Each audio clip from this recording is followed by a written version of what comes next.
இன்று நாம் தரிசிக்க இருக்கும் திருத்தலம் அருள்மிகு ஸ்ரீ ஏரிகாத்தராமர் திருக்கோவில், திருநின்றவூர், திருவள்ளூர் மாவட்டம்.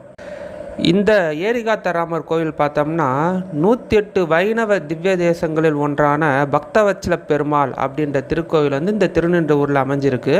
அந்த திருக்கோவிலுடைய உபகோயில் தான் இந்த ஏரிகாத்தராமர் திருக்கோவில்.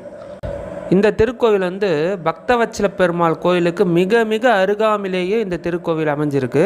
இந்த கோவில் பார்த்தோம்னா இந்து சமய அறநிலைத்துறையின் நிர்வாகத்தின் கீழே வருது.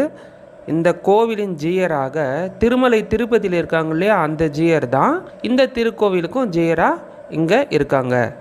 இந்த கோவிலுக்கு வரும்போது தான் நமக்கு இன்னொரு விஷயமும் தெரிய வந்தது. அது என்னன்னா, மொத்தம் 3 ஏரிகாத்தராமர்கள் அமைஞ்சிருக்காங்களாம். அதாவது ரொம்ப வரப்பிரசாதியாக இருக்காங்க அப்படின்னு சொன்னாங்க.